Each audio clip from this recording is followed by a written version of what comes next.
Peace. Assalamu alaikum. Hotep. Namaste. Jumbo Ashe. Shalom. Top of the morning. Grand Rising. Good morning. I hope you're all enjoying your weekend of Shabbat Shalom. So, I thought I might just go ahead and start up a series just highlighting some of the top minds in mainstream science, especially specifically in quantum mechanics. Yes, so this will be very brief, hopefully. I just want to read a few articles and inform the community and the audience,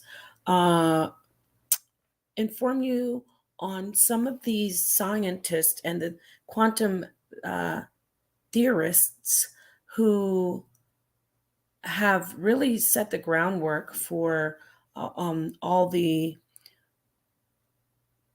phenomenal information that is out there, and the information that is available to everyone who is interested in having a broader view of the world that we're in the broader view of the universe or multiverse that we exist in. And those of you who, when you do that, have been at times called pseudo by those on Pseudo Killigan's Island, who are locked in a box, who are very limited in their learning, and because they're church hurt and they reject now spiritualism, they reject all things spiritual and all things God, all things that are what you would call paranormal, or all things that are not proven in the natural world, as they say. Because they do that, they lock themselves in a box.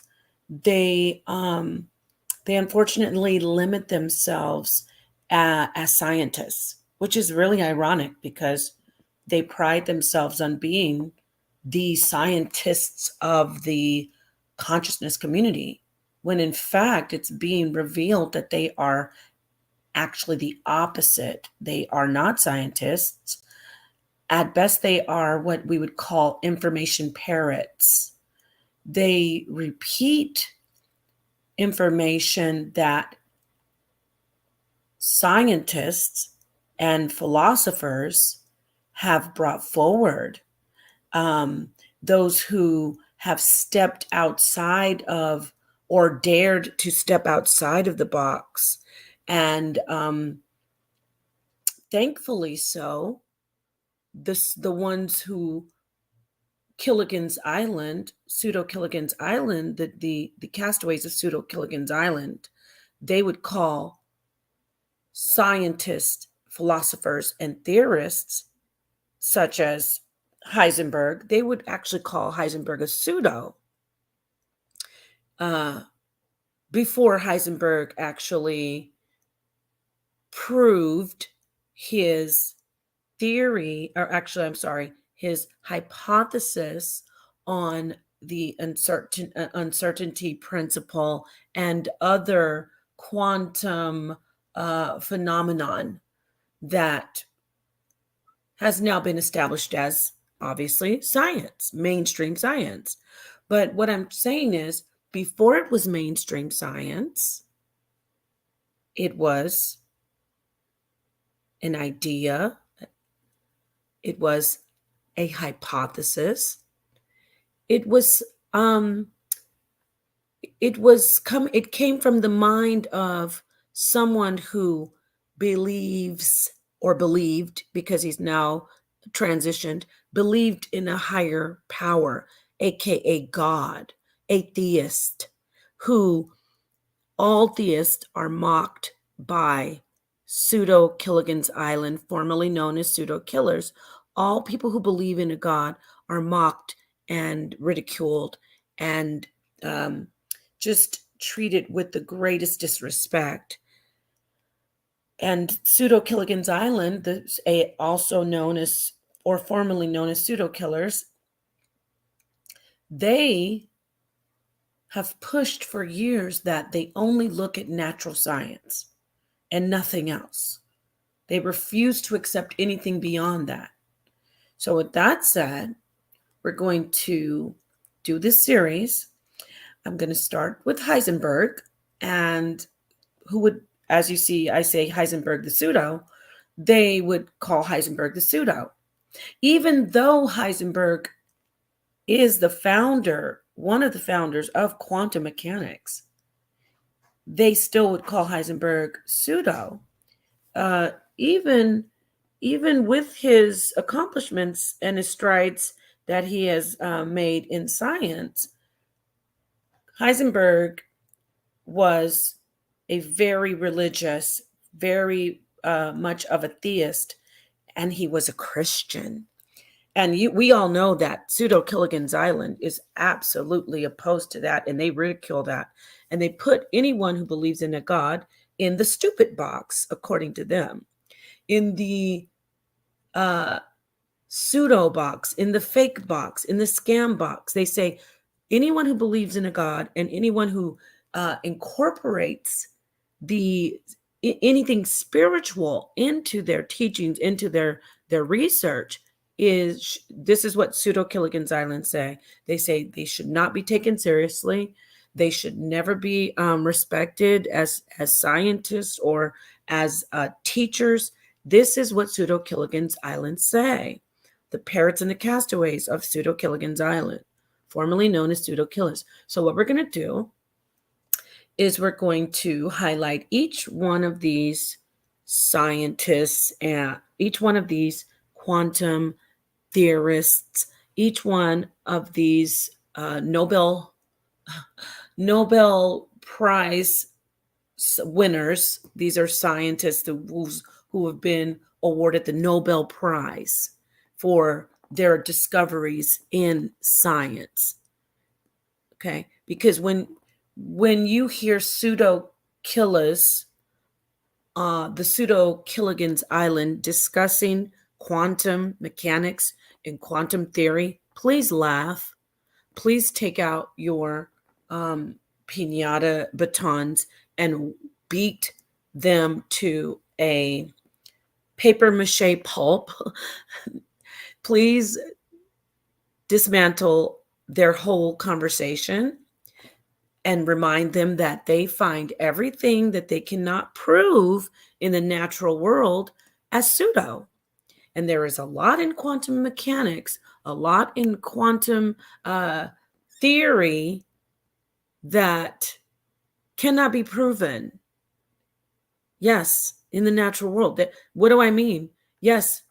Now, hear me out, because they'll grab that and say, oh, she said you can't prove in the natural world quantum mechanics or quantum physics. No, I'm not saying that. There are things that have been proven in quantum mechanics that cannot be proven in your natural world. Is quantum mechanics your natural world? Yes. What I'm trying to impart is can't be explained. There you go. You got it, Napa. Bear with me. It's early. So it can't be explained. It can't be explained away by logic, so to speak. It cannot. Things such as I said, in the uncertainty principle, what is it? Another one, gravity. So there are things that cannot be explained in our natural world, even though, yes, we know that quantum physics is a part of the natural world. So please forgive me. I don't want to slip up with these pseudo Killigan's Island. They'll be like, she doesn't know what she's talking about. I know way more about this than anyone over on Pseudo Killigan's Island, because I heard a conversation, and be happy that I'm taking my time to monitor you. Just like you think you're monitoring the community, I'm monitoring you, and you guys made a whole mess out of uh, the uncertainty principle, Schrodinger's cat, spooky, was it supposition, superposition? What does he call it? Spooky something at a distance. Einstein calls it spooky something. I really don't focus on too much what Einstein calls it, but superposition, different things like that. Without further ado, the double slit experiment. You kind of put it all together, which is fine. I get it. None of us are quantum physicists. However, you clumped it all together and you just said, if you try to shoehorn the one of your pseudo Killigan's Island parrots said, if you try to shoehorn the uncertainty principle into a philosophical conversation, that won't work, or something crazy, when in essence the entire quantum science, the entire study of the quanta is 100% a part of it. It can easily be a philosophical conversation, and it is a philosophical conversation.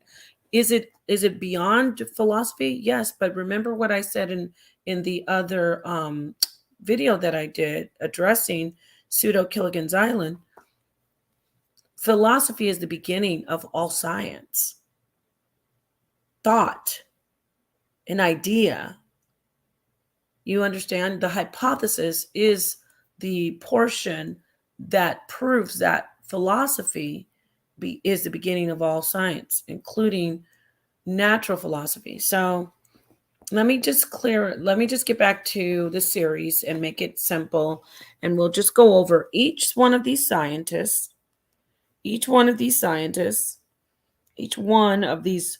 quantum theorists, and we'll see if these megaminds are considered pseudos by definition by these Pseudo Killigan's Island. And once we establish that, we'll say, well, what are you doing over there? You're just reading, you're repeating information. And nothing's wrong with reading. I'm about to read some articles right now just to inform the audience. But what you're doing is you're reading information from the internet. I doubt, I'm going to put money that none of you are reading books. Not one of you. Okay? I'm not talking, and nothing's wrong with an audio book, but I'm talking about actually picking up a book and reading it. I will bet $1,000 on this date that you have not read one single book by any quantum theorists. Not one. I'll bet $1,000 in that. I mean, from cover to cover. That's how much I know about just by listening to you. I know you haven't done it. Have I done it? Yes, I have. Okay. Have many of the people in this community done it? Yes. But not, ironically, not Pseudo Killigan's Island. None of you have. You want to so badly be scientists, but you don't do any type of real scientific study. You don't even go and buy books on the science that you say you back. You don't. Now you might start after this, but you haven't so far. And you don't know anything about the topics you're discussing lately. You don't know about quantum mechanics. You have the gist of it, but you're terrible. You don't know about philosophy. And why? It's because you are atheists who, not only are you atheists, you reject and mock anything that you don't understand. And that's why I know you don't. You're not equipped to even discuss these topics, but you can. Like you said, this community, people do what they want. You say that you're the police of the science in this community. No, you're not. You are a bunch of religion hurt, church hurt people who, because you are hurt, you ran to science, hoping that science would be there for you to help you reject God. And you are sadly finding out that many, if not all, of the philosophers and scientists that you are looking at for your foundation of your arguments, I mean, the quantum theorists and the quantum physicists, because you can pull out, you can go to different types of scientists, and you can use that to mock and say, oh, see, this science right here, this biology proves that you don't know what you're talking about when you say that so and so, that consciousness isn't in the brain, ha ha ha. But see, once you start to advance on the road, you're getting into the realm of having to discuss the quanta world, the subatomic world. And that's where you're losing, because you reject anything that you cannot explain. You reject anything that has to do with God or an unknown force. So, Werner Heisenberg. Let's see who this is, and let's look at him and see if he rejects a higher force, a higher power. Let's see if this, who was one of the darkest minds of the light, this quantum theorist, one of the founders of quantum mechanics. Let's see if he is if he would be put in the pseudo category, meaning one who believes in God, one who admits that we cannot explain away everything through the so-called natural observable world. That's what I meant to say. So we know that quantum mechanics are definitely the natural world. Duh. We're talking about electrons, protons, photons. We're talking about gravitons. We're talking about all that good stuff, bosons, so we're talking about subatomic particles. We know that subatomic particles are part of the natural world. So forgive me for earlier, not really imparting myself clearly. That's not what the pseudo killers say exactly. What they say is anything that cannot be proven in the natural observable world, or even proven would be explained. Anything that cannot be proven, explained in the natural observable world, they reject. You might as well leave quantum physics alone. Leave quantum mechanics and quantum theory to those who are equipped, and to those who actually read books and go to school. Yeah, that would be another thing you don't do. How many of you are going to school for anything even remotely close to what you're studying? Anything? None of you. Okay? Prove me wrong, and I will say, oh, that's great. I'm glad to hear that. But none of you are going to school for any of this. You're just running your mouths, and you're very much mistaken in what you're talking about. And it's sad. It's sad. In fact, you had this guy named Sunchild on there, and he was right. I can't remember the guy who was talking to him, who was trying to pretend he knew everything and he didn't know what he was talking about. Not really. He was like, what did he say? The double slit experiment is not about observance. It's about light. What?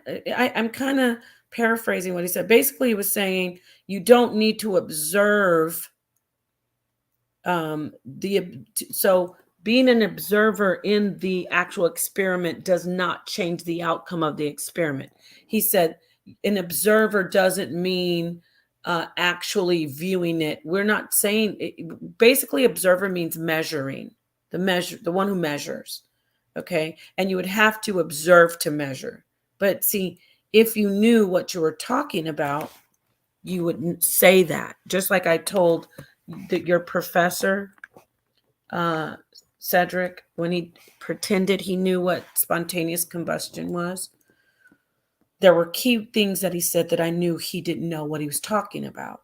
When he said that phosphorus could ignite on a rock, and although we see it ignite, we would think that it would be spontaneous combustion, but it really was the sun. I knew absolutely that he knew nothing about spontaneous combustion. When I heard the person, I can't remember his name. Anyway, there was a person on Pseudo Killigan's island, one of their castaways. He was on there trying to make the guy who was actually more correct than he was. He was saying, no, with the double slit experiment, you don't need an observer. And you think observing means just looking at it. It doesn't mean that. It means light.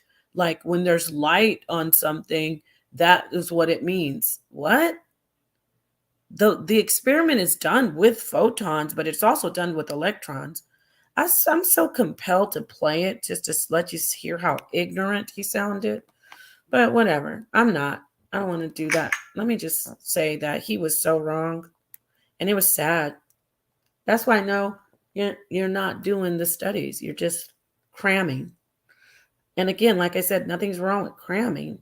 But don't get up there and act like you're an expert on it. You can't discuss free will, consciousness, determinism, all of these concepts without discussing quantum physics, or quantum mechanics. Quantum theory really works well in these conversations. And all of this goes back to philosophy. I think I heard Juju, I don't know if she was agreeing or disagreeing, but Juju, I don't know what you were talking about. So I'm going to clarify for you when you tried to say something about philosophy, my dear. Philosophy is, because you kind of contradicted yourself. That may be because you don't know what you're talking about either. And I mean that with all the love in my heart. You said your friend is a philosopher. I assume that you meant, and you said a real philosopher. I assume you meant a degree in philosophy, possibly a doctorate of philosophy. Nonetheless, you said that your friend made. That is actually a well-known statement that philosophy is the highest science. So you did mention that, but then you said, I think you said philosophy isn't science. I'm sure you'll clarify, but philosophy is the first part of science. If you go back and trace the beginning of what we know today is all the different sciences, and even ask your professor, he acquiesced to say, he came on your show saying, oh, we've been doing, I'm not going to do his voice today because I want to keep this kind of serious, but he said, oh, we've been doing philosophy. No, you have not. You can't be doing philosophy on Pseudo Killigan's Island, because on Pseudo Killigan's Island, you say you only discuss things, well, up until recently, you say you only discuss things that are in the natural observable world that conventional natural philosophy, aka mainstream science, can prove. That is your foundation in stone. You've said that. Now your whole brick has been busted of your foundation. You have a whole crack in your foundation. You always did. And now you're trying to come into the conversations of philosophy, and you're butchering quantum mechanics and quantum theory and quantum physics. But, like I said, I'm no quantum physicist, but I'm more than, I can run rings around you in the conversation of all these different uh, topics as far as um, the quantum principles, like principles such as the uncertainty principle and quantum theories. You aren't equipped. Why? I'm going to say it again, because you're stuck in a box. You said we don't do anything that is outside of being explained in the natural observable world. You can't explain uh you can't explain why there is in the uncertainty principle, which I'll read this. You can't explain why it is not possible to measure the particle in its where it is and in its momentum. You can't explain that. You can't explain why you can't accurately measure the position of a particle. Okay? You can't accurately measure the position and the momentum of a particle. And no one knows why. Heisenberg didn't know why. Einstein, Max Planck, who else? Many, all Neil deGrasse Tyson. Nobody knows, and they definitely don't know on Pseudo Killer's Island. I'm sorry, Pseudo Killigan's Island. So everyone who believes in a higher power, you call a pseudo. So with that said, let's read a little bit about Heisenberg. Okay. Let me start off with just giving you a background. Quick Google. See, I'm not dissing them for Google. I'm dissing them because that's all they do is Google and nothing else. And sure, an audiobook is great when you're trying to do things and you want to, get yourself acclimated to some other information. But how about going to the library like Brother Reggie says? Like Dr. Reggie says, how about getting a library card? Huh? How about actually buying some books like Jabari does and like I do? Like many people in the community do, like Mighty Hebrew does. Is that going to hurt you? Okay, let me go ahead and get this. So first of all, I'm going to just read you a list of the top 5 most influential quantum theorists of all time. Okay. So number 1 is Max Planck. He is credited with the birth of quantum mechanics in 1900. He's not the only one though, but remember, this is a quick search. And if you don't know a lot about it, you just keep on studying like all of us. And I'm not bragging. Okay. I'm an amateur at best when it comes to the entire scientific world and when it comes to quantum mechanics and quantum theory. I'm an amateur at best. But I'm definitely, when you get into, if I was on Pseudo Killigan's Island, I'd be a mega mind. Actually, I am a mega mind compared to the rest of them. This isn't a diss.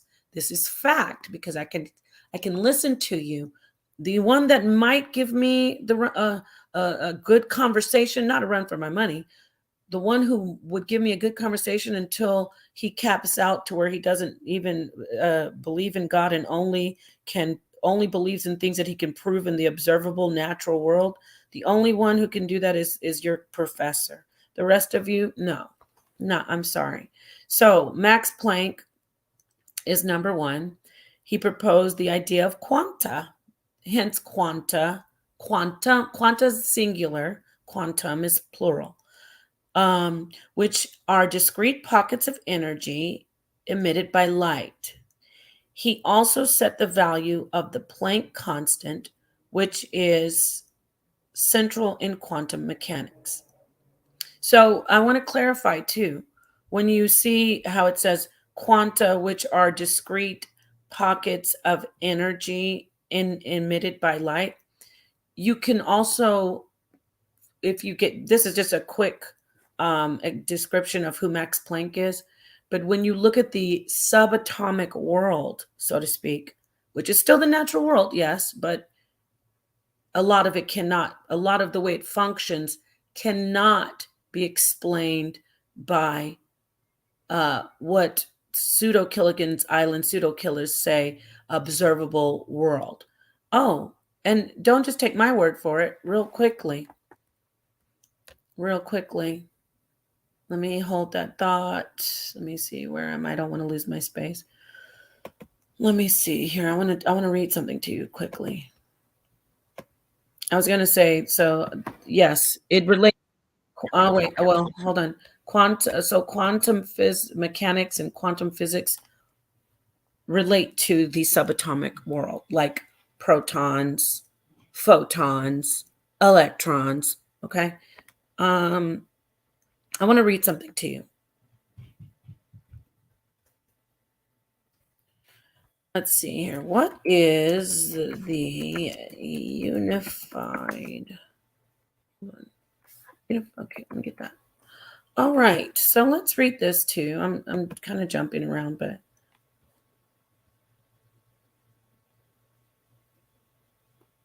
okay. All right.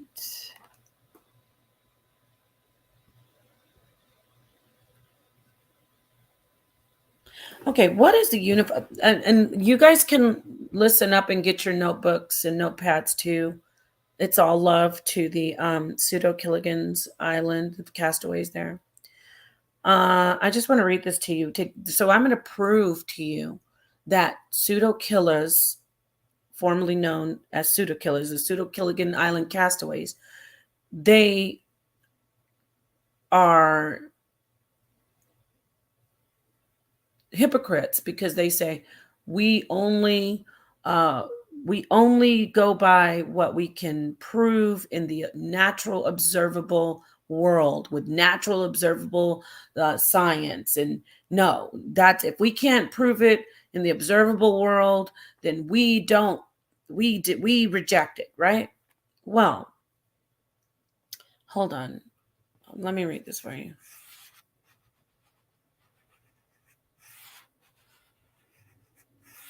Hold on.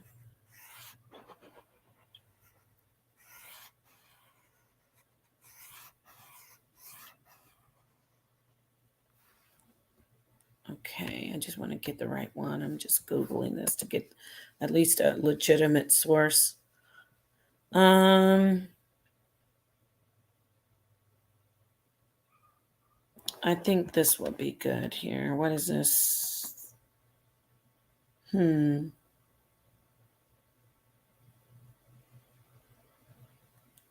Give me a minute.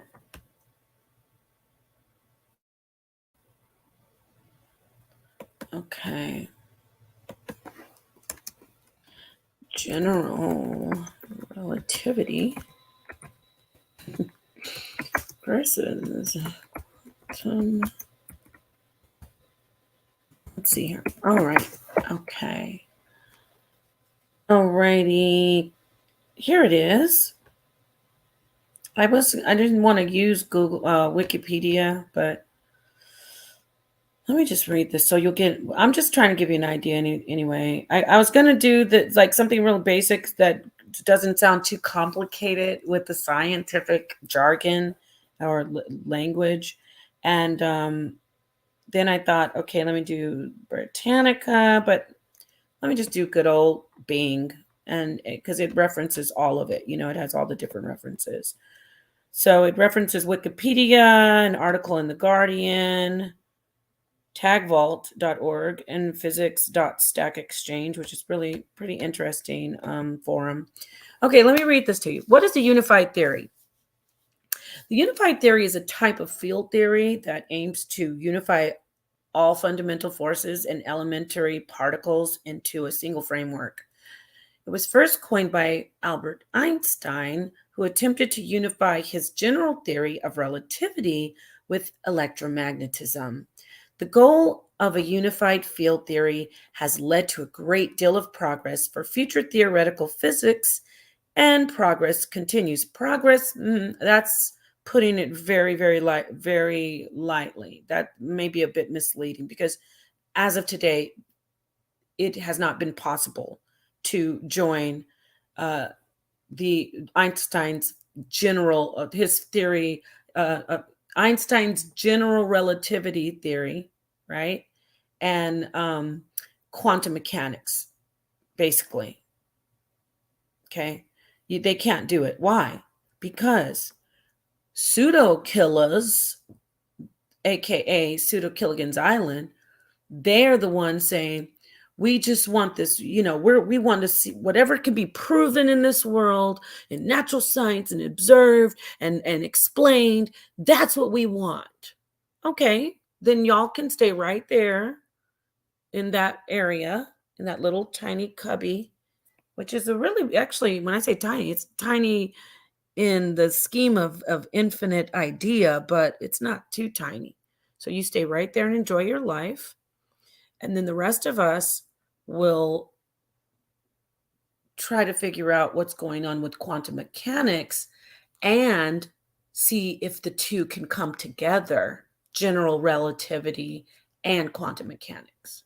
Because when you step into quantum mechanics, it doesn't even match up with what's being discovered in what we know as general relativity. And yes, general relativity is just one theory of gravitation. You understand? However, it's that set of people like the Pseudo Killas, aka Pseudo Killigan's castaways. It's that mindset of, okay, we figured it all out. Okay, pack it up. Oh, wait, hold on. What'd you say, Max Planck? What's that, Heisenberg? What? Quantum physics? Quantum mechanics? What? Oh, well, we already got general relativity over here, and we're not going to let this go. So we're going to do gravity. And I'm not saying I'm not against Einstein, but his days are numbered. Let's be real. Like, so much is being discovered that for some reason, I don't know why, but Einstein was he was a genius, but he had a lot of contributions, but his days are numbered as far as the things that we are using. Now, I'm not rejecting Einstein's theories as of yet. However, as we sit back and see, okay, how can we prove that, how can we unify, I should say, how can we unify general relativity with quantum mechanics, which are very much real, and yes, they're very much a part of the natural world, but not for pseudo killers. No, not so fast. You guys don't get to come in here. You can sit over there and pretend but you don't. You're contradicting your whole foundation, which is we don't accept anything that we cannot observe and prove and explain in the observable world. You sit over there and you talk about Schrodinger's cat, the experiment, and well, actually not the experiment, excuse me, the theory, and you talk about the double slit experiment, and you talk about all these great things, but you would call people pseudo if we brought that up and it wasn't. If I, for instance, say, okay, how can I explain if I were to say something like, what is gravity? Because no one knows, not one scientist can tell you what a graviton actually is, which is the theory of what the particle of gravity would be, by the way. So, but I'm jumping around, but just stay with me, those who are interested. So what we have is we have particles and waves, right? In our existence. See, they don't like this kind of talk when I say in our existence. In our existence, we exist in waves and in particles, which is awesome. So if I say something like, okay, gravity, the wave of gravity, which is affecting space-time, right? This, well, wait a minute. Actually, I think space, mass, space, time, the wave of gravity, all that good stuff. If I was to say, well, the wave of gravity is actually um, tethers of consciousness. If I were to say that, and if right away, Pseudo Killigan's Island, all the foolish parrots would start squawking and flapping their wings and oh, that's so funny. Even if I were to say something like that, but if I say it to a real scientist, like back when Heisenberg and uh, I believe that Heisenberg was working this out. I can't remember the other scientists, so forgive me, and I won't say. But back when Heisenberg and all his colleagues were discussing um, the whys and doing the research on different hypotheses that they brought forward, no one would have laughed at their hypothesis that each one of them brings forward. That's a sign of intelligence. But with Pseudo Killigan's Island, they laugh at everybody and then they say, Ankh, he says, I don't believe nothing that I can't see and explain in the observable natural world. Okay, well, why are you even discussing quantum theory? Why are you discussing quantum theory at all? Like, you shouldn't be. None of you should. You can't because you just don't. So, what is required, or what actually, I shouldn't say required, what makes a quantum theorist the best quantum theorist? I would say a belief in a higher power, in a God, in a spirit realm, in the inexplicable, the unfathomable God, as I call it. So let me go back to that list, and then I will read to you about Heisenberg. So what I wanted to show you when I showed the unified field theory, I wanted to show you that there are two sides to science right now. We've got quantum mechanics on one end, and then we've got general relativity theory with Einstein and all the other good stuff in between those two, and that science is trying to put together and make sense of them and unify all of them to work together. But they're not jiving.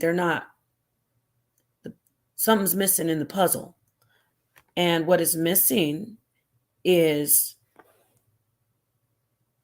there has to be, now, not in every conversation, but in several conversations, what's missing is that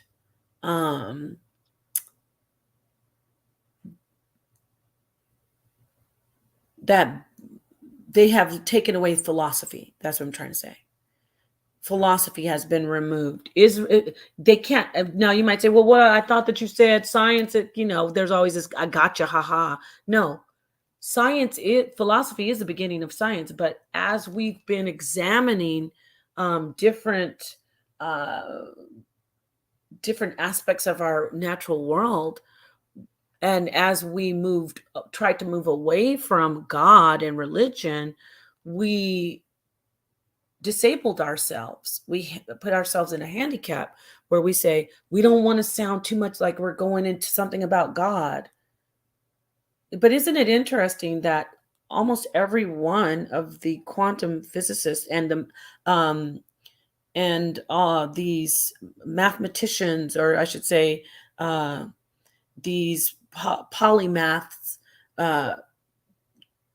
these minds that are really thinking outside the box, every one of them has a spiritual base. Every one of them. They define God in a different way.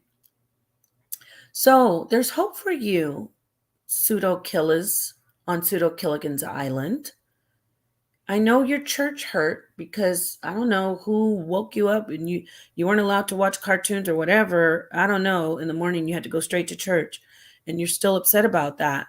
Those shoes that hurt, those uncomfortable clothes, sitting there listening to stuff you didn't even want to hear. You knew as a child you were tuned in that it was all BS, and it just really traumatized you to where you reject God. Fine, but guess what?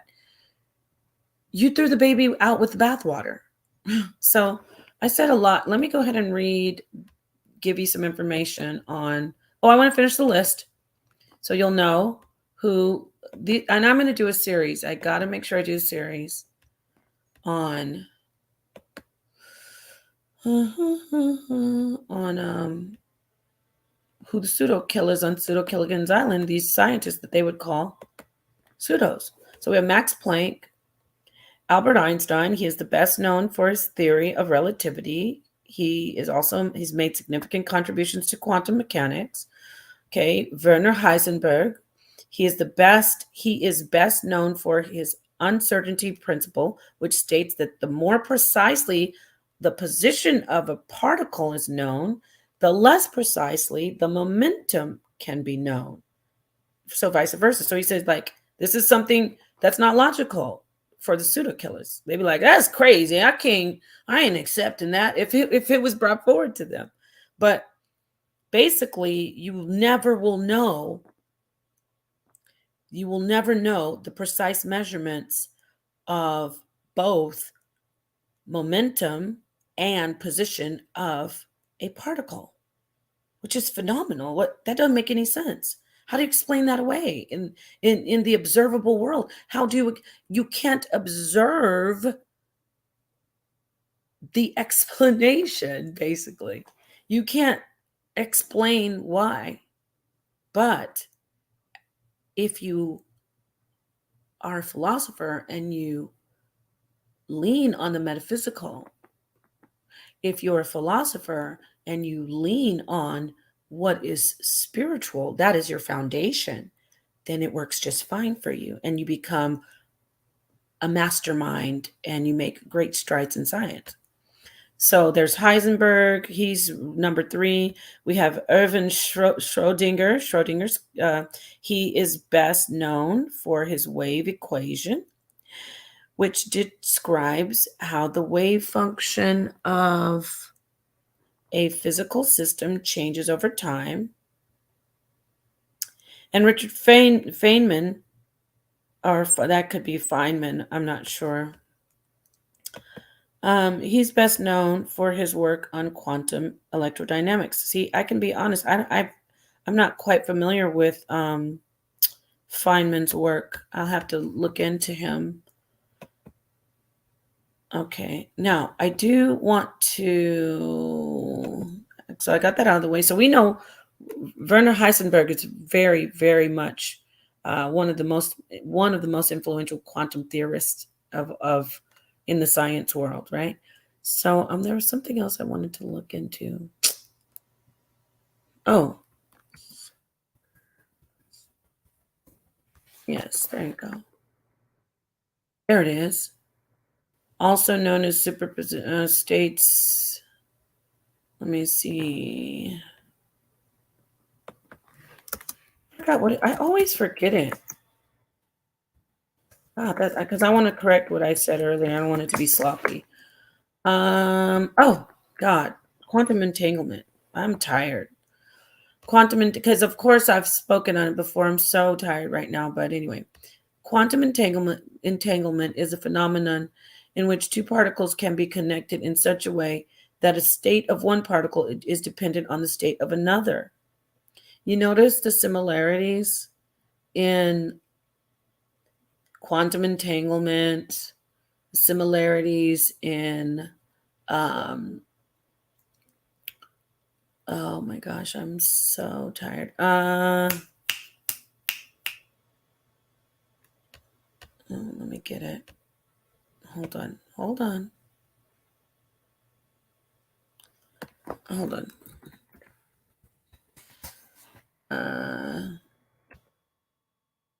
Here it is. Okay. So when I said superposition, though, I just want to clear this up. Hold that thought. So superposition theorem, okay, quantum superposition, When an electron is in superposition, it can be in two different states at once, each with a particle probability of being observed. So these are some, this is what I was trying to say, that the uncertainty principle, superposition theorem, even the double slit experiment, Schrodinger's experiment, Schrodinger's cat theory. All of these have in common that for whatever reason, there's this element of duality. There's an element of duality. Okay. What do I mean by that? Well, if one is in a position, as far as superposition theory, when an electron is in superposition, it can be in two different states at once. So basically, that electron can be in two different states at once, right? When you look at the uncertainty principle, you can't have you cannot measure the momentum and the position of a particle accurately. So there's the duality there. You cannot measure the momentum and the position. You can get one correct, but not the other, or vice versa. So there's the duality there. With the experiment, I keep saying experiment, with the theory, with Schrodinger's theory, before you actually observe what's in the box, it can be both. It's one, but it's two. Does that make sense? So yes, the Schrodinger speaks of a dead cat or an alive cat, right? But you can do that with anything. You can say, okay, in the box there is a sandwich. It's been eaten and just the crumbs are there, right? So it's been eaten or it hasn't been eaten. But it's both. It's dually existing as one. So in all of these different, all in quantum physics and quantum mechanics and all of these theories, you can see, all of these facts, all of these theories in quantum mechanics show, all of these discoveries show that there's duality in one. How is that important? Because that goes back to ancient spiritual teaching. See, this is where you lose the Pseudo Killigan's island castaways. They can't fathom this. All of this goes back to the multiplicity of one universal mind of God, or you can say higher self, or you can say the Almighty, the whatever you want to call the unfathomable God. There's a multiplicity. We say duality because we only need to talk about two when we discuss multiplicity. Okay, we really only need to talk about two. Anything outside of the two would be different aspects that affect the dual one. Now, see, all of this I'm saying, the pseudo killers, they got question marks all over their head or above their head, or either they're laughing. And the laughter is fear. When you hear them laugh, it's really because they fear what they don't understand. So yeah, I hope I imparted that well. People, those who are true scientists, those who are true philosophers, they understand that you need to be able to bring these concepts out. You need to actually have this thought, these philosophies manifest. You need to bring them forward, and then you start to have ideas, aka hypotheses, and then you venture down the road of proving what has not been proven yet. And so let me read this about, let me start with just an article. Oh, wow. What just happened? Okay, let me see here. Let me start with an article on in from sheesh. Let me start with an article from the website of Stanford Encyclopedia of Philosophy. And this will be more, this is way more articulate than what I've probably given you. I apologize. I'm good at understanding it, but when it depends on what time of day it is, if I can impart myself well. So let me read this, and this is the actual. We're going to discuss the work of Heisenberg within this article from a philosophical standpoint. The uncertainty principle. Okay. Quantum mechanics is generally regarded as the physical theory that is our best candidate for a fundamental and universal description of the physical world. The conceptual framework employed by this theory differs drastically from that of classical physics. See, classical physics, they can get that. Pseudo Killas on Pseudo Killigan's Island, they got that down pat. I don't know why they haven't created a boat to get off Pseudo Killigan's Island yet. Oh, I know why. Because that's not the entirety of the of science. Classical physics is very important, but classical physics isn't going to get you off Pseudo Killigan's Island. You're going to have to start thinking outside of the box and stop calling everything that you don't understand pseudo. I digress. Let me get back to this. Indeed, the transition, excuse me.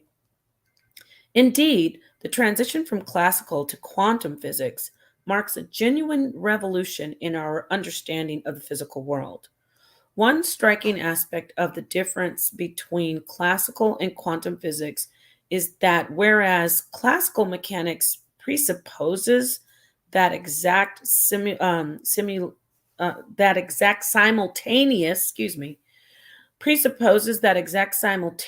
values can be assigned to all physical quantities. Let me read that again. One striking aspect of the difference between classical and quantum physics is that whereas classical mechanics presupposes that exact simultaneous values can be assigned to all physical quantities, quantum mechanics denies this possibility. Did you hear that, Pseudo Killigans? I want to read that again. One striking aspect of the difference between classical and quantum physics is that whereas classical mechanics presupposes that exact simultaneous values can be assigned to all physical quantities, quantum mechanics denies this possibility. The prime example being the position and momentum of a particle. According to quantum mechanics, the more precisely position, also known as momentum, of a particle is given, the less precisely can one say what its momentum position is. This is a simplistic preliminary formulation of the quantum mechanical uncertainty principle for position and momentum. The uncertainty principle played an important role in many discussions on the philosophical implications of quantum mechanics.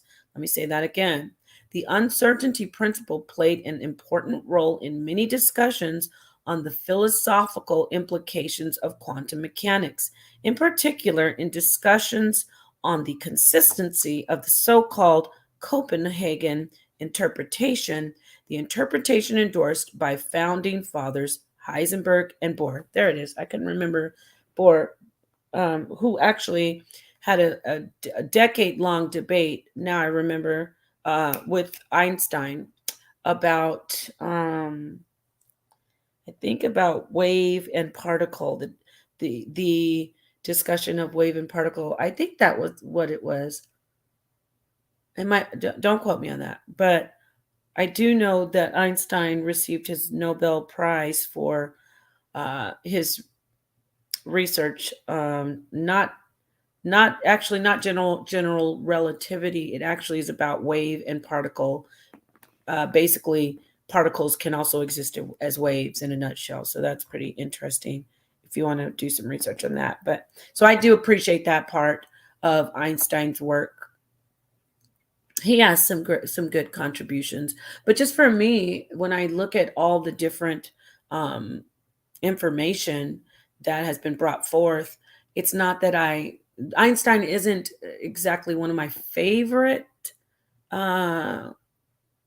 physicists, and he's considered a quantum physicist, a quantum theorist. However, he kicked against a lot, and I think it's not fair how he's put in the forefront all the time in like mainstream information, like on Pseudo Killigan's Island probably, but there are others who I think are who paved the way for, just like you saw the list: Max Planck, Heisenberg, Bohr, many others paved the way when it comes to quantum mechanics. So anyway, not saying that he didn't contribute, because he did, but I kind of went off. But Bohr, I remember Bohr now. So anyway, so we saw that we got some information on philosophy related to uncertainty principle, right? Okay, so I'll stop sharing and I'll just continue forward. I'm almost done with this. I didn't expect for it to go this long, but just okay. So now we're gonna look at, remember, Pseudo Killigan's Island. The Pseudo Killas say anyone who believes in God is beneath them in intellect. Anyone who even relates God to anything scientific is beneath them in intellect. Anything that cannot be proven and explained to them fully in the natural observable world, they reject, right? So let's see here. Now let's look at some information on Werner Heisenberg's life. Okay. All right. Werner Heisenberg on religion. The theoretical physicist, Werner Heisenberg. Okay, let's see this. He won the Nobel Prize in 1932 at age 31. Wow, good job. Okay. Werner Heisenberg, who earned his doctorate in physics at the University of Munich in 1923, and his Doctor of Philosophy at the University of Göttingen. I can't say that. No, yes, I can. Göttingen. University of Göttingen in 1924. So Göttingen in 1924. And he went on to serve as professor of physics at the University of Copenhagen, Leipzig in Berlin, Göttingen at München in Munich. Along the way, in 1927, he formulated the famous principle of, let's see, in German, it's Ungenauigkeit. Ungenauigkeit. Interdeterminacy. So interdeterminacy, actually, I think that's what he called it before he called it theory of uncertainty, the uncertainty principle, I mean. So interdeterminacy, or as I myself might have been tempted to render it, imprecision, as he tended to call it, which has come to be known as Heisenberg's uncertainty principle. Yes. So in an endnote to the publication in which he introduced the principle, he also used the word Unsicherheit, or uncertainty. Unsicherheit, uncertainty. and that was the term that stuck in English. For his role in creation of quantum mechanics, Professor Heisenberg picked up a Nobel Prize in physics 5 years later in 1932. So he is a trailblazer of quantum mechanics. Let's see if he's a pseudo. Let's see if he believes in God, he has to be a pseudo. That's what Pseudo Killigan Island says. For my own fiendish purposes, I've garnered 3 interesting quotations from him and one quotation about him that I'm inclined to share on Sabbath evening. Okay, I'm going to read this in German. So even though I do speak German, I haven't spoken it for a while, but I'm going to try to go ahead and read this. Der erste Trunk aus dem Becher der Naturwissenschaft macht atheistisch, aber auf dem Grund des Bechers warte Gott. So, der erste Trunk aus dem Becher der Naturwissenschaft macht atheistisch, aber auf dem Grund der Becher wartet Gott. The first gulp from the glass of natural science will turn you into an atheist, but at the bottom of the glass, God is waiting for you. Uh-oh, pseudo killers. I bet you would have preferred that not to be translated into English. One of the founding fathers, the founder of quantum mechanics, Heisenberg, said, the first gulp from the glass of natural sciences, that's what the pseudo killers on Pseudo Killigan's Island say. They only go with natural science, nothing else. So the first gulp from the glass of natural sciences will turn you into an atheist. Oh, that's what's going on over there, Heisenberg? I didn't know that. Oh, I get it. So they're all natural scientists, and that's why they're atheists. I thought they were church hurt. So the first gulp of the glass of natural science will turn you into an atheist. But at the bottom of the glass, God is waiting for you. Oh, wow. I like that. I've read that before, and I love it. Heisenberg. That's Heisenberg. All right. As cited in Hildebrand, 1988. So Heisenberg, this is a quote from Heisenberg. In 1973 article entitled Scientific and Religious Truth, Heisenberg wrote that, quote, in the history of science, ever since the famous trial of Galileo, it has repeatedly been claimed that scientific truth cannot be reconciled with the religious interpretation of the world. Although I am now convinced that scientific truth is unassailable in its own field, I have never found it possible to dismiss the content of religious thinking as simply part of an outmoded phase in the consciousness of mankind, a part we shall have to give up from now on.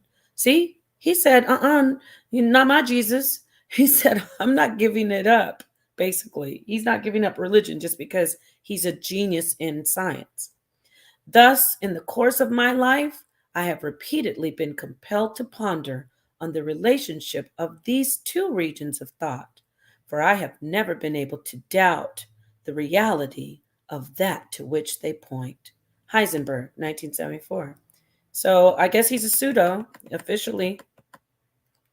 Perhaps because he had lived through the Nazi era, Heisenberg was concerned about the consequences if a transcendent source, basis, or ground of morality came to be denied. Quote, when no guiding ideals are left to point the way, the scales of values disappear, and with it, the meaning of our deeds and sufferings, and at the end can lie only negation and despair. Religion is therefore the foundation of ethics, and ethics, this presupposition of life. Heisenberg. Oh, wow. He's definitely a pseudo, according to Pseudo Killigan castaways. He's a pseudo. He believes very much in God. He believed, I should say. In an autobiographical article that was published in the journal Truth, Henry Margenau, who was at the time professor emeritus of physics and natural philosophy at Yale University, wrote, quote, I have said nothing about the years between 1936 and 1950. There were, however, a few experiences I cannot forget. One was my first meeting with Heisenberg, who came to America soon after the end of the Second World War. Our conversation was intimate, and he impressed me by his deep religious conviction. He was a true Christian in every sense of the word. Unquote. Marginal, 1985. So he was a Christian. He was a Bible thumping Jesus lover. Pseudo Killers on Pseudo Killigan's Island. Heisenberg was a pseudo, one of the worst. He was a pseudo who believed in Jesus. One of the worst, according to you. So let's see. One of the worst, not worst, one of the worst. Oh, worst. My Lord, what's happening to my English? One of the worst with a T. Goodness gracious. I read a little German and I forgot how to speak English. Okay, so we stopped sharing that one. So as we see, Heisenberg, he's a pseudo. But really, he's a philosopher. He's someone who is connected to the universal mind of God, aka the higher power, the unfathomable God. Let's get some more information on Werner Heisenberg, and then I can close this out. I think this is the one I just shared, is it? Oh yeah, I just shared this one. So there's another one more. Oh, okay, yes, there it is. Mysticism. Okay. So what am I doing here? I'm going to just do a series of all these pseudos who have changed the scientific world. Werner Heisenberg. Science, mysticism. Oh, we don't do that. I don't want to start being funny. Mysticism, you must not, what? Pseudo Killigan's Island don't do that. They don't have any time for mysticism. Shoot. God created the world. God used mathematics to do so. Mathematics can be understood by us because we are made in God's image. Physics is the service of God because it explores his creation. These are the paraphrased words, not of a priest or a pastor, or even a university theologian. Instead, they come from the father of quantum mechanics, Werner Heisenberg. Werner Heisenberg. Did you hear that, Pseudo Killigan's Island? Those are the ideas, and that is the philosophy of the father of quantum mechanics. Leave quantum mechanics alone, leave philosophy alone, and just keep talking about, I don't know, DNA, and barely can talk about that. Keep talking about biology, I guess. You guys can maybe talk about, I don't know, zoology, animals, something else. You're not going to be able to do this over there on Pseudo Killigan's Island. Quote, Galileo argued that nature, God's second book, is written in mathematical letters. Kepler is even more explicit in his work on world harmony. He says God created the world in accordance with his ideas of creation. These ideas are the pure archetypal, meaning the beginning, yes, the archetype, archetypical. I thought it was archetypical, but it's archetypal, my bad. These ideas are the pure archetypal forms which Plato termed ideas. Plato is a pseudo too, I'm sure. Because Plato, he's a pseudo as well. And they can be understood by man as mathematical constructs. They can be understood by man because man was created in the spiritual image of God. These are the words of Werner Heisenberg. Physics is reflection on the divine ideas of creation. Therefore, physics is divine service. Heisenberg, in his writing Tradition in Science. We can certainly add Heisenberg to the list of the very greatest scientists who hold spiritual, deistic, and, it turns out, Christian persuasions. Pseudo Killas, are you laughing yet? Are you laughing at him? What about you, Cedric, Professor? Are you in the Castaways of Killigan's Island laughing at him yet? Great is indeed the word. In fact, there are those who say that if it were not for eventual and reluctant involvement as a scientist of Hitler's regime, that it may well have been Heisenberg's rather than Albert Einstein who was remembered by the public as the greatest 20th century scientist. Yeah, so I could go on and on and on, but I'm not going to read this. It's a pretty long article. It's on enlightenedcrowd.org, so you can go ahead and look it up. But I think I made my point. This is just one which we will do in a series of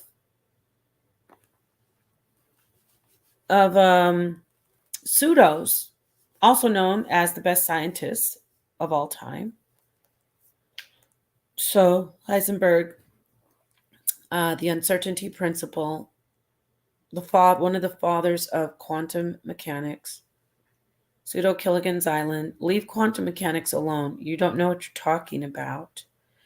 Let me go ahead and share this ridiculous thing that this one of the Pseudo Killigans. Actually, let me use my phone to do it because I don't want to really show the channel because I don't want anybody flagging me. I don't think you'll flag us though. You won't, but you never know. You never know. So let me get the actual. I just want you to hear it. It's wild. Just the butchering is ridiculous. Like, let me see here. Pseudo. Let me see this guy. I can't. It was just wild to hear him. And then for Ankh to sit up there and be agreeing with him, I was like, oh, please stop. Don't agree with him, please. Well, I thought the brain evolved for you to duck a punch and bang somebody in the mouth. It actually didn't. Right? It's got something to do with something totally, ain't got nothing to do with you thinking. Wow, Jimmy. Right to what Dave was talking about. But yeah, that critical person is just this guy saying that free will, right? That the non-existence of free will results in a negative consequence, right? That negative consequence. Okay, let me get it. And by the way, this isn't a diss on him so much as a person, but we have to, because they're the pseudo killers, right? We have to scrutinize them because we want to make sure people aren't teaching the wrong things in the community, right? They worded it in my premise, right? With naturalists. Where is it at? Here it is. Right? Do you know? I'm not familiar with quantum the observer. There was no light and there was no interference. Sunshine, I'm telling you. Hold on. Do you want of a particle or wave change based and left? Yeah, but once he simultaneously at the same time, but once he opens the box, you see what I'm saying? Yeah, that is the instantaneous period when it becomes right. It loses its quantum superposition and then it's definite. Right. Exactly. Very, very bizarre. Yeah. Right. But it's a good it's something that's real and something that we know that is true. Yeah. Right. Yeah. So why should something that they know is true? So I wanted you to hear where he's saying something about it's not an observer that it's light. That's the part I want to. Why should the behavior in a left glove in another box? Oh my God! Talk about with the double slit experiment. Yes. Man, thought it was me. Yeah. Oh my God! Right. And when you're talking about a photon, when you're interacting with a photon, it's very easy to disrupt a quantum system Hold on. Reality of light, right, is impacted by the observer, right? And the only thread that I could even pull, right, is this whole idea about the consciousness, right? It's very disconnected. Yeah, it would be more in line with the Oh my God. Reasons why we understand. He's gonna say, here it is. I got it. He's gonna say,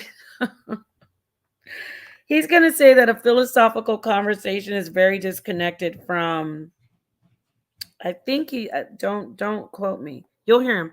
Basically saying that something in quantum mechanics is very disconnected from a philosophical conversation. So see, so right there, you know that they don't know. He doesn't know what he's talking about. He's not. Now again, I'm not saying he's not an intelligent man in everyday life, whatever he does, but he doesn't have a good grasp on quantum mechanics. He can repeat information because they're the parrots of Killigan's Island, but he doesn't even understand what he's talking about. Because if he did, he would never make the statement that quantum mechanics doesn't fit with the discussion of philosophical discussion. So let's hear him. And it at a very, very minute level, we understand that it's real. But I don't think any of those concepts, when you dig into them, right, when you talk about what Niels Bohr and Einstein talked about, right, about the nature of the quantum world, it has very little to do with what we're talking about free will and all these things, right? So did you hear that? There you go. Please listen. Did y'all hear that? I gotta make sure I want to make sure you hear this. Did you just hear what he said? That right there, it doesn't take much. You don't even have to study this stuff. Like I might be studying it or somebody else who's more interested. But I want to show you, those of you who don't study it, I'm giving you something. You can find out who's all cap and who's just trying to make you think that. Why do you want us to think that you know it? Why don't you just learn it? Because they can't, because they don't believe in God and they don't believe in a higher power. So you can't go into philosophical discussions and you cannot discuss quantum mechanics intelligently. Did you just hear him say that you cannot, basically that a discussion of free will and determinism cannot be, you can't discuss quantum mechanics in that type of conversation? You in fact can, duh. That is, you have to, you must have these type of conversations if you want to accomplish anything. You must have, you have to have a philosophical mind to approach quantum mechanics and vice versa. I don't see it. Yeah. Listen. I know that it's real because we have pieces of science, but it is one of the pieces of science that we have the most accurate precision in terms of, we know that it's real because we have formulas that we can prove. Right? That's how we can do quantum supercomputing. You hear him? So again, with the whole, we know it's real because we have things that we can compute and we can see it. Okay, yeah, we understand that part, but you're handicapped. There's more to it. Yes, of course we need to do the computations, but what happens with the uncertainty principle when you can't accurately and precisely compute or measure the particle because you can't measure the momentum correctly without making a mistake and not correctly measuring the position? You don't know what you're talking about, my friend. And I'm proving it. Right. That's one of the reasons why we understand it at a very, very minute level. We understand that it's real. But I don't think any of those concepts, when you dig into them, right, when you talk about what Niels Bohr and Einstein talked about, right, about the nature of the quantum world, they didn't talk about the nature of the quantum world. That was just a cap filler. They specifically discussed wave versus particle. Okay. All right. Yes, you're welcome. So when they discussed that, okay, And they did, yeah. So yes, they discussed the quantum world, but you're being very ambiguous. They discussed things that Einstein didn't want to accept that actually have proven are true, like quantum entanglement. They didn't exactly discuss quantum entanglement, but those kind of concepts, which Einstein, not in exactly, don't quote me that it was in the conversation with Bohr, but I do know that he said God doesn't play dice, or God doesn't roll dice. I know he said that to Bohr. However, Einstein has been known to mock different ideas, similar to, you're nowhere near Einstein, but similar to how you mock things you don't understand. Einstein called quantum entanglement spooky. I always mess it up. It's something spooky, something at a distance. But yeah, this man right here that you're listening to, he's wrong. He's not complete. Well, I shouldn't say wrong. He would get a D on a paper if he wrote all this down and I was seeing, okay, do you tell us what you know about quantum mechanics related to philosophy, and specifically the metaphysical? Are they, explain how they're related and give us examples? I would ask you that, which would be a valid question, because free will and determinism are metaphysical conversations. Yeah, metaphysical that you make fun of. Yeah, pseudo killers, you make fun of the metaphysical, yet you're discussing the metaphysical in a conversation about free will and determinism. So I would ask you that, and then you would get a D on the paper, not quite an F, because you do speak about some things like you speak about how the discussion can be had as far as quantum mechanics, but then you go on to say, but it's really what did you say, trying to shoehorn it in? Let me let it play. Very little to do with what we're talking about. Oh wow, about that Niels Bohr and Einstein. See, that makes me want to give him an F. Very little to do what you're talking about. And never mind, you're not getting a D. You're gonna get an incomplete. I'll send you the paper back before I give you an F and let you redo your work, because you are wrong. It doesn't have very little to do with what you're talking about. Superposition, quantum superposition, uncertainty principle, even the double slit experiment, all of these can be definitely very substantial parts of a conversation, or substantial aspects to a philosophical conversation on determinism and free will. Duh. Because if you say that,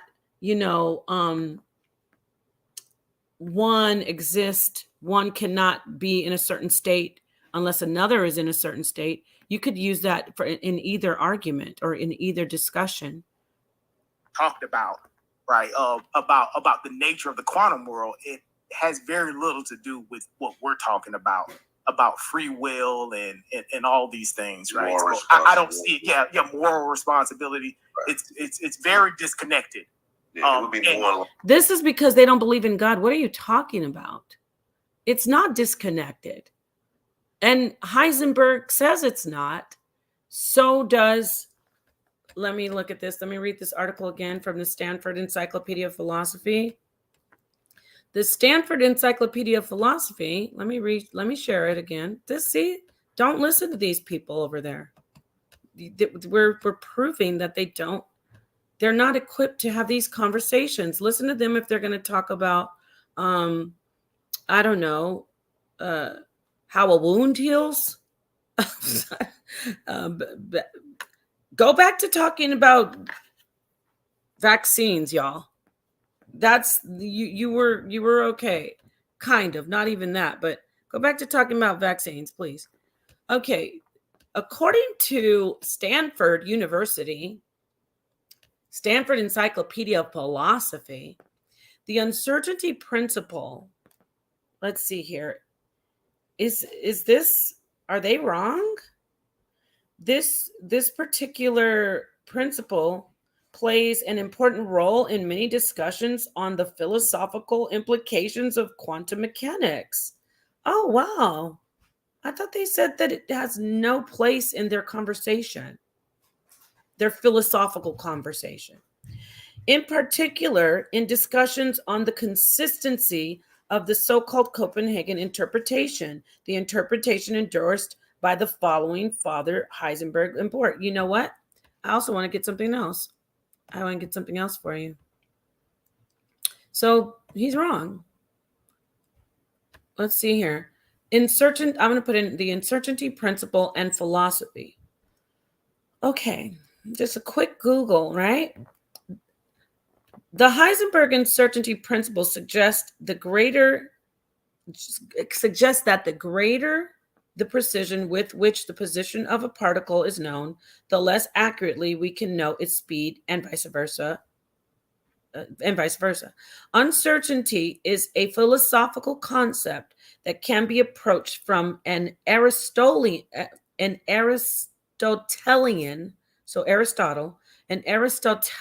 perspective. Truth exists, but we cannot always know it. Uncertainty is in our minds, not in objects, and only sometimes can we measure it. There are good and bad ways of measuring uncertainty. That is, again, I just a quick Google search, but let me be more specific and say uncertainty principle. Let's see. Well, let's see if they're wrong. We already know they are. Let's see here. Okay. Okay. Mm-hmm.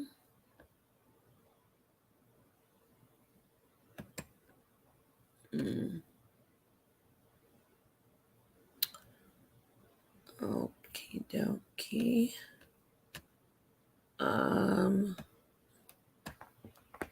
All right. Now remember, he's a Christian, so I'm sure there was many discussions on God and philosophy. My eyes, okay.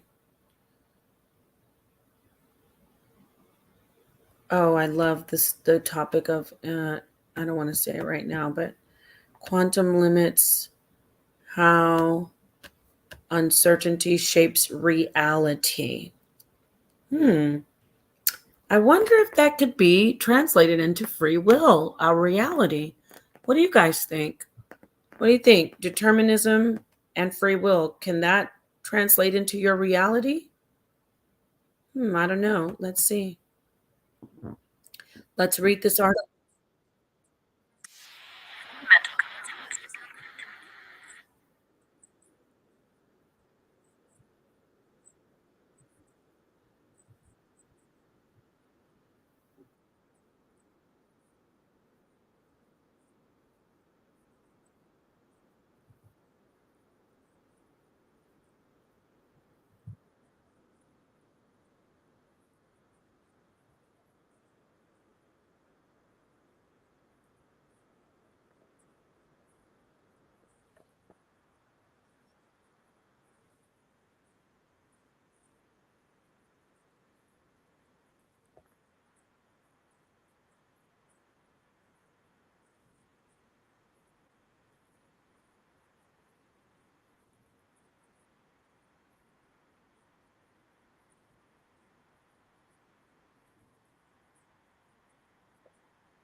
Did you hear her say the control you have over nature? So the control meaning your fate. How do you may control it through free will, or you may not control it, determinism. How is he saying that has nothing to do with their conversation? Because it's a basic subpar conversation that is limited and handicapped because they don't understand the concepts of quantum mechanics and they damn sure don't understand the concepts of philosophy. just keep on doing what you guys been doing, like arguing about, I don't know, evolution and vaccines.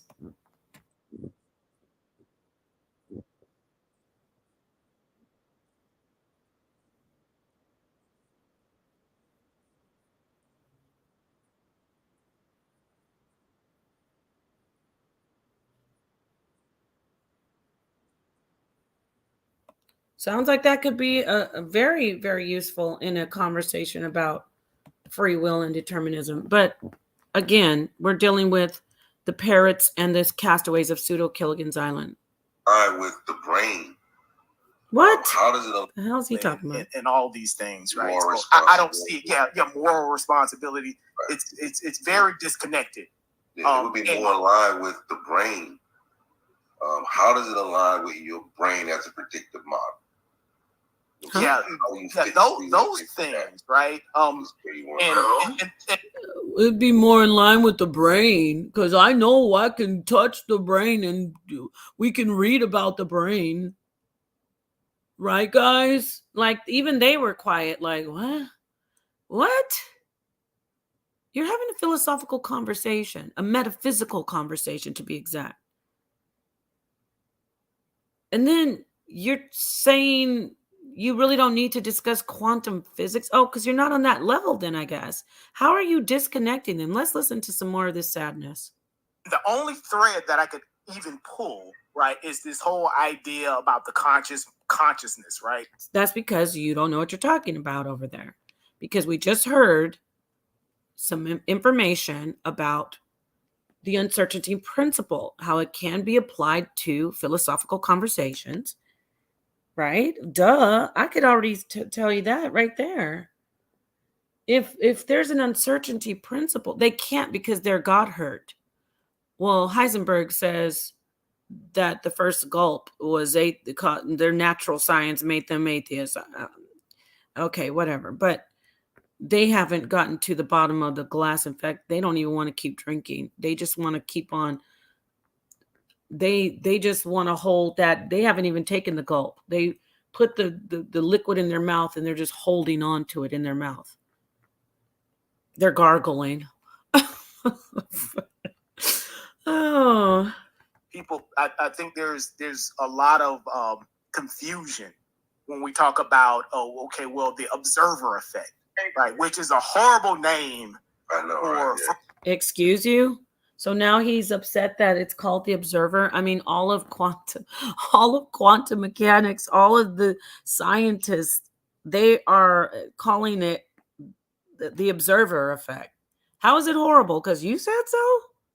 Oh, I know why. Because you have to be able to observe things in the natural world and explain them. And because you feel uncomfortable that this is phenomenal and no one can explain it in the natural world. So you don't want it to be called the observer. In fact, you're going to hear him going to say, it's not really an observer. It's just light shining on it. What are you talking? Yes, it is.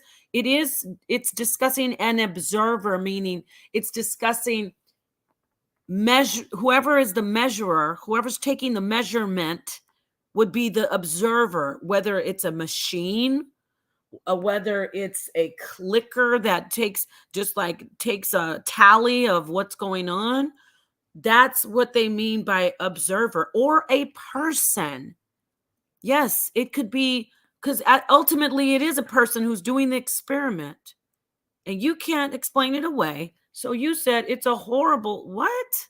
Please listen to this madness on Pseudo Killigan's Island. When we talk about, right, people, I think there's a lot of confusion when we talk about. Yeah, you're confused. The observer effect, right, which is a horrible name. I know. When we talk about, wave particle duality and the double slit experiment, and when we say, the wave particle duality of light, right, is impacted by the observer effect. First off, yes, the wave particle duality, meaning what he's trying to do that. They like to do that over there on Pseudo Killigan's Island. What he's saying is, which you can find out, that particles exist in waves as well. So a wave can be a wave. So basically a photon can be a wave. A photon particle can be a wave, or it can be a photon particle. Electron can be a wave, or it can be a particle. And that's amazing. That, again, back to the duality, right? So what is he saying? That it's a horrible name way to put it? No, it isn't. You can observe the wave, and it will actually make a change in the position, so to speak, of the particle, of the photon or the electron. Right. The observer isn't like Brendan looking at it. Right. That's Yes, it is. Yes, it is. You don't know what you're talking about. Yes, it is. Yes, it is. Yes, it is. If you're going to do a hypothetical example of, if you're going to explain to someone the double slit experiment, you can 100% in a valid, correct way say, someone looking at it. You are absolutely wrong. That is why you don't know what you're talking about, because your church hurtness, as much as you want to be atheistic and you hate God, you're afraid of this information. You're not approaching it bravely because you don't think that you can understand how it can change by just simply observing it. You don't get that. That part bothers you. So you are ridiculing the actual science and saying it's not actually so-and-so observing it. Yes, it is. In very basic terms. Now, if you're going to go and do the actual experiment, which he's going to say you could do it in your house, Lord, who's going to be able to do the double slit experiment in their home with photons? You know how to isolate a single photon from a light wave? He's going to say that. He's going to say you could do it in your house. You can? Maybe you meant you can simulate it, like show the light pattern. Yes, but you can't do the full experiment in your home. What do you remember that one guy? I don't want to say his name. The one guy that's in prison now for doing that thing. He said he had like a microscope in his home that he could look at. He could analyze viruses. Give me a break. Okay, so listen to what he says. It's not what it is, right? The slit experiment, and when we say, okay, the wave particle duality of light, right, is impacted by the observer effect, right? The observer isn't like Brendan looking at it, right? That's not what it is, right? The observer is. Let me read this for you. Oh my gosh, sadness. Let me get it. Don't see, that's why you got to do your own research. Okay, what is the observer effect? Okay, quick Google search, their favorite thing. How are they not getting this stuff right? And they Google all the time because it's definitely not coming. Obviously, they're not reading books. The observer effect, according to scienceabc.com, according to Wikipedia, according to Larry Gottlieb, according to, I'm just going down the list of all these websites, according to what else is here, according to Science Daily. Okay, so let's see, what is the observer effect? All of these are the observer effect. The observer effect is the phenomenon in which the act of observation alters the behavior of the particle being observed. There you go. It's not saying that there's no observer. Obviously, there is an observer. It's called the observer effect, and it's not horrible. It's science. This effect is due to the wave-like nature of matter. Remember, matter has subatomic particles, which are electrons, protons, right? So remember that. It's not just the wave-like nature of matter, because light isn't matter, right? Well, not really, right? So photons as well. So This effect is due to the wave-like nature of matter and light, which means that particles can exist in multiple states simultaneously, like God, right? So he's saying that it's not an observer. He's saying, watch what he says. He didn't say it's light or something.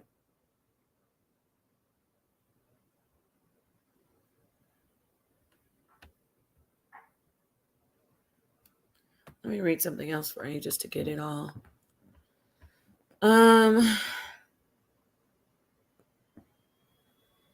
So basically, yeah, if you want to say it's not just some guy sitting in the morning sun, watching the ships, you don't have to.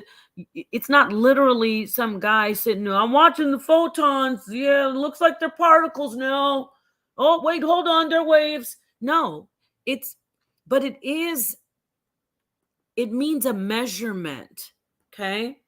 It means when you observe the phenomenon of what's going on in whatever way you observe it, you can measure it. But when you're discussing it and explaining it, you're discussing an observer.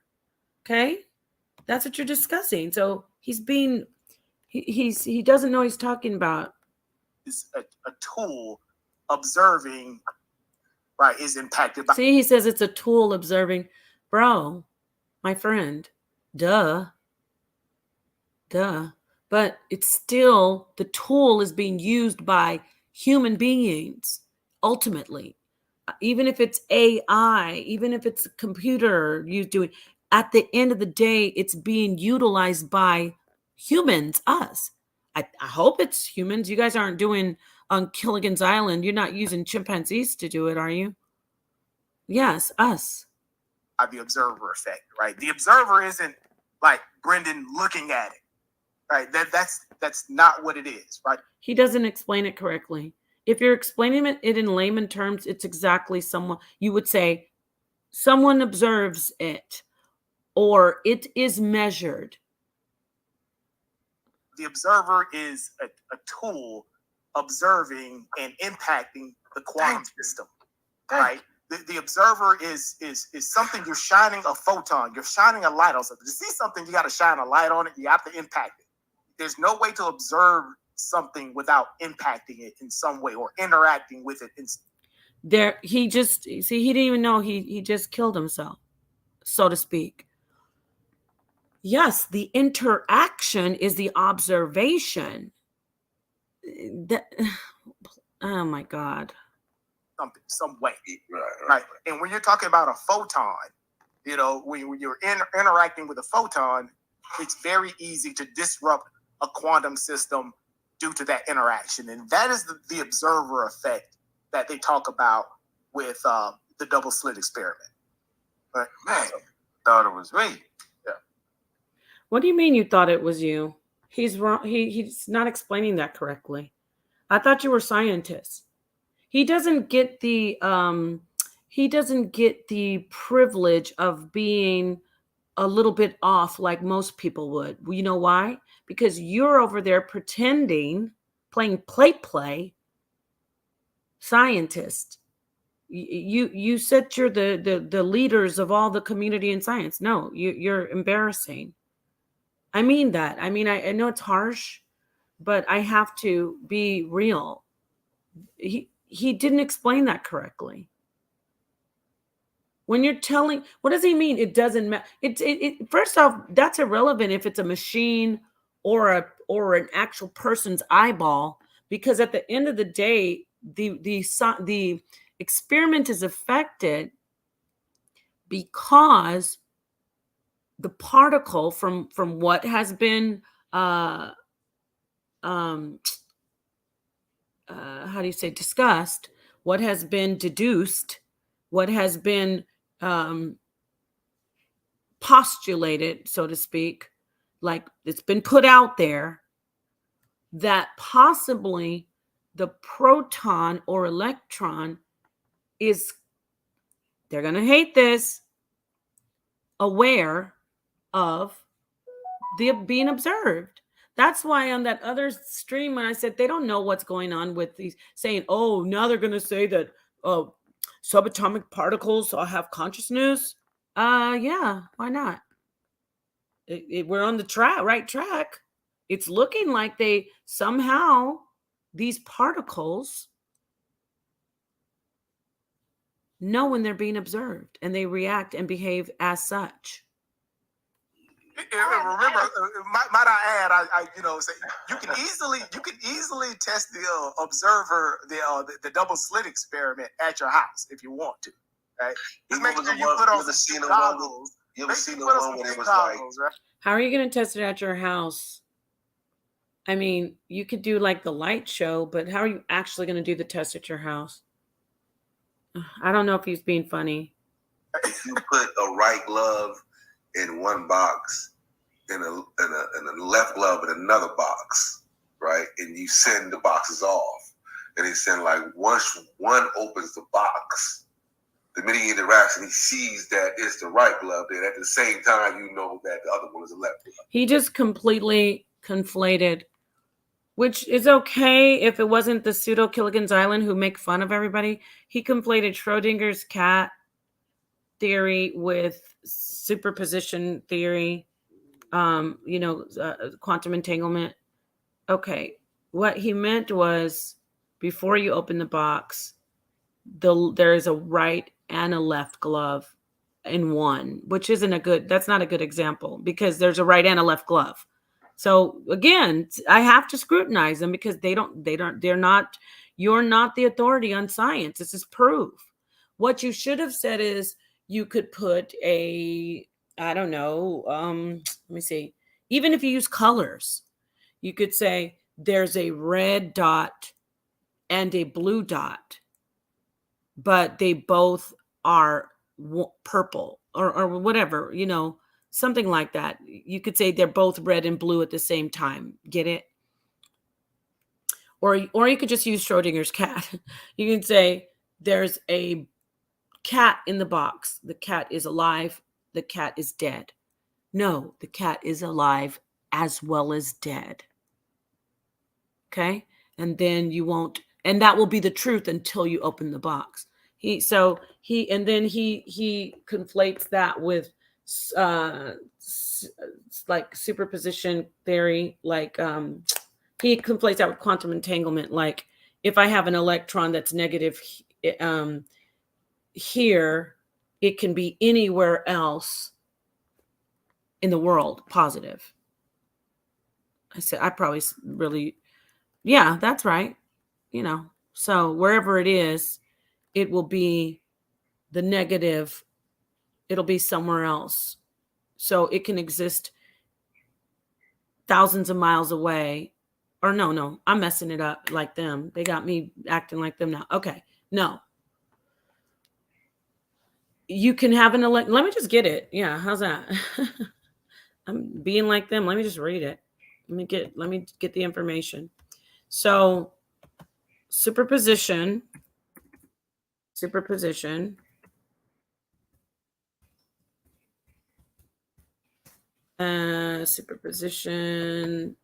theory.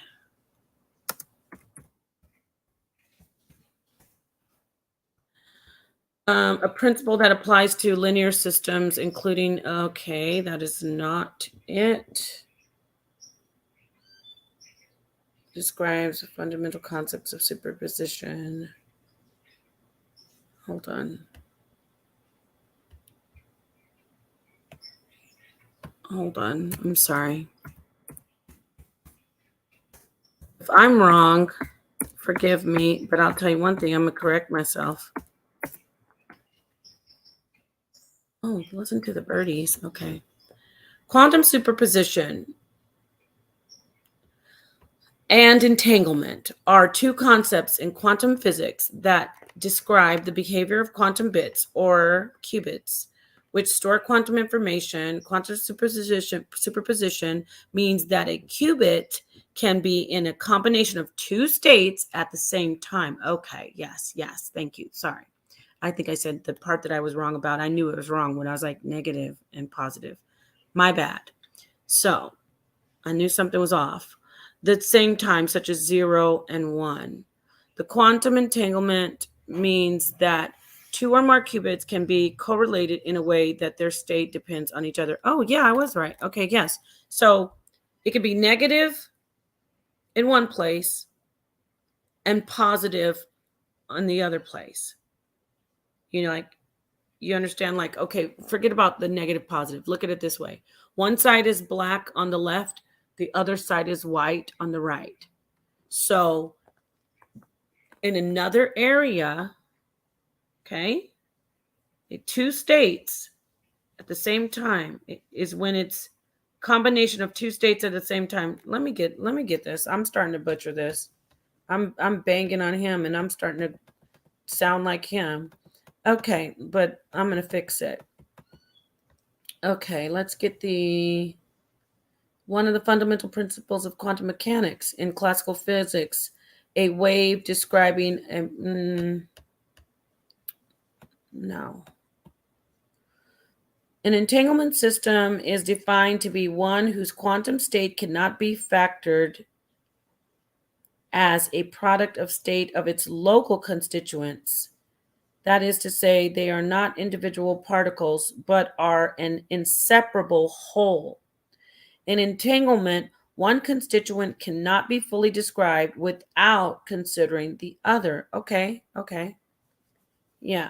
So basically, it can be in one position, in one place, and in another, it's in another position, like its mirror image, so to speak, in another place. I'm sorry if I'm not fully, let me get it again. Okay. So I'm on astronomy.com. What is quantum entanglement?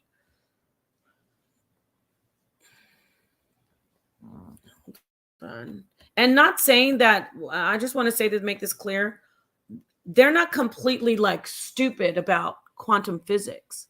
It's that the way they're so like robotic and mechanical with it, Schrodinger's cat, uncertainty principle, double slit experiment, all of these do relate, definitely. Remember I said they all relate, but the way they always treat everybody in the community, like they are the litmus test of everyone in so to speak. I know that's for a PH level, but they're acting like we are the judges of all the science community. So if they're going to do that, then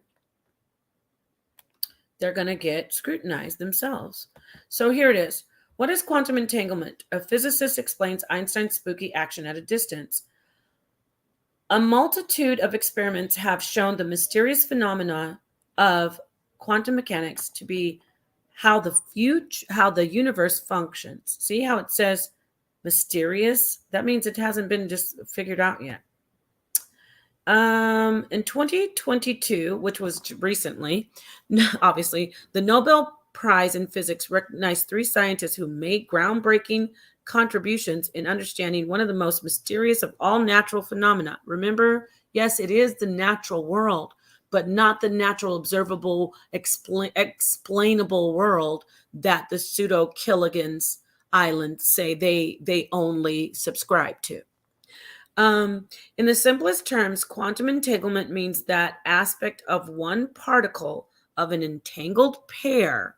Yes. So one particle of an entangled pair. So why wasn't I getting that? That's so annoying. That's hence entanglement, dum. Okay. All right. I'm tired. I'm going to chalk that up as tired because I've spoken on this many times. Oh, and I grasp it, but it's just that, oh my gosh. Okay. One particle of entangled pair depend on aspects of the other particle. No matter how far apart they are, right? Remember I said they're far away. It could be thousands of miles away. What lies between them. So in simplest terms, so it is right. It is the negative and the positive. So you can have the positive in one end and the negative on the other end, and they have to be, the negative and the positive come together as one. So I'm just tired. Sorry. In the simplest terms, quantum entanglement means that the aspects of one particle of entangled pair depend on aspects of the other particle, no matter how far apart they are, what lies between them. These particles could be, for example, electrons or photons, and an aspect could be the state it is in, such as whether it is spinning in one direction or another. I should have said that too. Yeah. The strange part of quantum entanglement is that when you measure something about one particle in an entangled pair, you immediately know something about the other. So yeah. So if you go to measure, see how similar it is? It all is the same. So when I said that one of the Pseudo Killigans, one of the castaways conflated, they don't have that luxury. But you do. So anyway, okay, back to, got that out of the way, cleared that up. That was a doozy. So I just want you to hear the rest of this. In the quantum world, it even goes a step even further. It says that the glove is both a right and a left glove. Yeah, but At once the, he simultaneously at the same time. Yeah, right. Okay. You get a C for that. A C on that answer, yes. But once he opens the box, you know what I'm saying? Yeah, that is the instantaneous Instantaneous. period when it becomes Right. It loses. I want you to get to the part where the one guy comes in and asks him and he starts being rude to him. Real and something that we know that is true. Listen. Right. Yeah. So why should the behavior of a particle or wave change based on an observer? Are you saying there is no observer? What are you saying? Observer. Why does the behavior change? Again, I think we're getting sidetracked, right? We talked. We just explained that. I don't know if you heard it. Yeah. Because you didn't explain it correctly. He's actually right. He's like, what are you talking about? The behavior changes based on the observer. You're being petty saying, oh, it's not a real person. It's a measurement tool. And ultimately, it is an observer. So when you're explaining the experiment, you don't say, and then the camera's on it.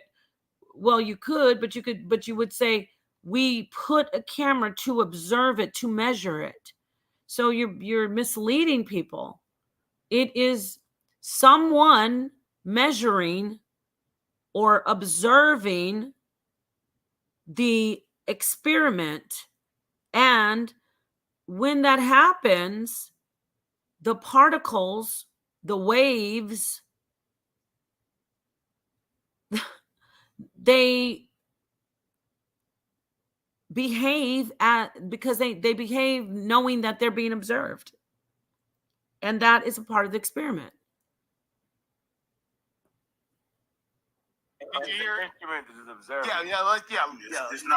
Let's stay on track. Stay on track. What do you mean? I didn't think we would get that. What's the difference between an instrument as an observer and a person as an observer? What's the difference? It's not the observer. Did you hear him? He's absolutely right. He said, what's the difference between the instrument as an observer and a person? There's no difference. And watch the guy get upset because this guy's revealing, exposing him for being the fraud. So like what just happened earlier, how I wasn't sure about what I said and I had to check it. No, they don't do that on Pseudo Killigan's Island. They just are so pompous and egotistical and just parrots, angry parrots. You know the Angry Birds game?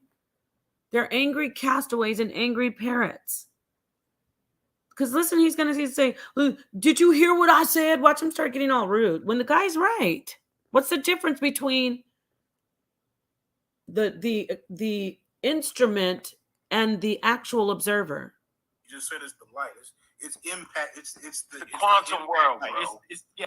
What would get that? What's the difference between an instrument as an observer and a person as an observer? What's the difference? It's not the observer. He just said it's the light.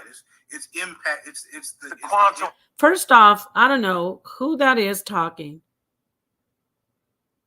He said it's not the observer, it's the light. That was you get a whole 0 F. Get out of my classroom. What are you talking about? And then a bunch of squawking of parrots start squawking over it because they know that they've been exposed. Listen. World, Right. bro. It's the impact of whatever you're doing. What? What's the difference? It's not the observer. He just said it's the light. It's impact. It's the Quantum world, Right. bro. It's the impact of whatever you're doing. Like, for instance, if I'm See how disingenuous? I think he knows what he's talking about, and he's just being disingenuous. What do you mean? It's the impact that the observer, meaning the measurement of the experiment, of what's going on in the experiment, changes the behavior of the photon or electron. Plural. actually taking a look at something, I'm observing something in a microscope, right? I have to impact whatever I'm looking at, right? I'm actually shining light. Okay, I'm observing something in a microscope.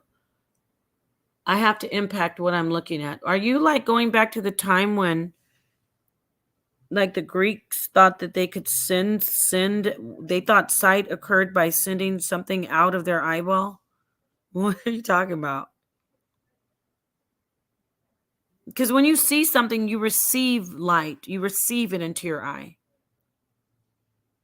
Now, I agree that you are impacting something when you look at it, but you're not sending light out of your eyeball. Not that we know of. We're talking about science. If you want to if y'all are ready to go super deep pseudo, I'm with you on that. But at this point, no. You're being disingenuous and wrong. I have to turn on a light in the room to see what I'm looking But at. that's And why hold on. Do you want the He has to turn on a light in the room to see what he's looking at. What does that have to do with the double slit experiment? The light shines through the slits. The light is in a wave pattern before it, without you measuring it, aka observing it. You see on the other end, you can go and check the experiment out, everybody, if you want. On the wall, on the other side of the double slits, where the light shining through the slits, and on the other side of the double slit panel, there is a wall. If it is not being observed, measured, the pattern is going to be indicative of a wave. Dark, light, ups and downs, like very, very, how do you say, prominent parts where the top of the wave, the peak, it'll be the light part, and the dark part will be like the valley, the dip of the wave. You'll see it, and you'll see it across the wall.